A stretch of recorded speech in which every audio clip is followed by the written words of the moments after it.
सिंग्रिं लाइफां। सिंग्रिं लाइफांखौ नोंथाङा मिथियोना?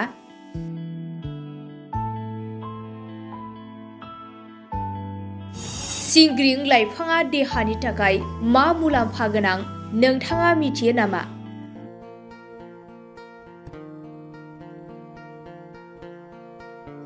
सिंग्रिं लाइफाङा देहानि थाखाय जोबोद मुलाम्फा गोनां।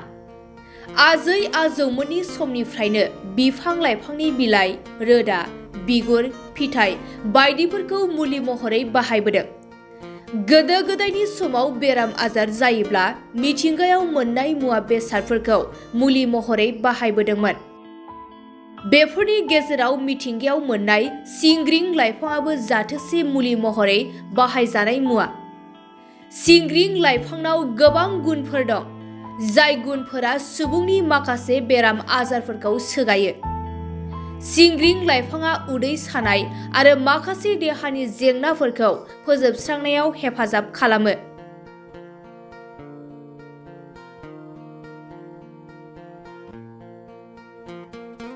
नोंथाङा सिंग्रिं बिलाइखौ दैजों फुदुंनानै सुप बानायनानै लोङोब्ला गेस्ट्रिकनि जेंना आरो उदैनि इसिङारि जेंनाफोरनिफ्राय बारग'नो हायो।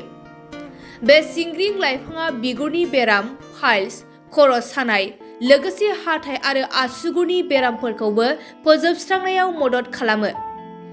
बेनि अनगायैबो सिंग्रिं लाइफाङा लोमजानाय, डायरिया आरो बिस गोनां जिबौ अरनाय समावबो मुलि महरै फाहामथाय होयो।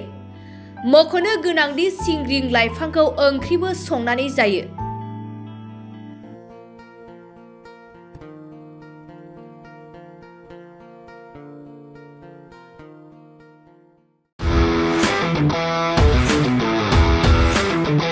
गोजोनथाव खौरां! टिभिएसनि गारि लानो गोसो गुदुं जानाय सुबुंफोरनि थाखाय मोनसे गोजोनथाव खौरां। चिरां जिल्ला बिजनीनि बागुरुम्बा टिभिएस गारि श'रुमआ नोंथांमोननि थाखाय दुर्गा फुजानि धामाका अफार लानानै फैदों।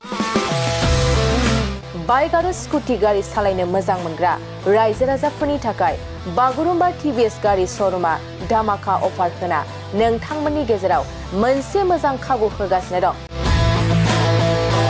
बिजनी स्टेट बेंकनि साखाथिनि सीआरपीएफ केम्पनि उल्था सोनाब फारसे थानाय बागुरुम्बा टिभिएस श'रुमआव डाउन पेमेन्ट होनानै नोंथाङा टिभिएसनि गारि लानो हागोन।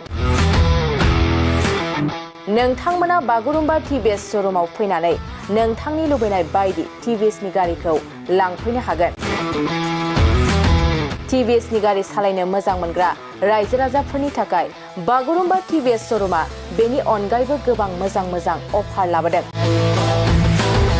बेफोर अफारफ्रानो जाबाय जेरै गंनै हेलमेट फ्रि, फुल टिंकि पेट्रल फ्रि एसुर गिफ्ट आरो टिभिएस कम्पानिनि गासैबो मडेलनि एक्सचेन्जनि खाबुआ एभेलेबल जागोन।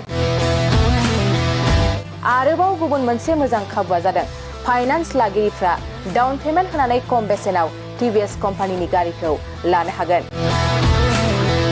लोगोसे आबुङै मिन्थिनो आरो बुकिं खालामनो थाखाय 7002132259 एबा 8638131734 जानबुं नम्बराव कल खालामना खौरां लानो हागोन।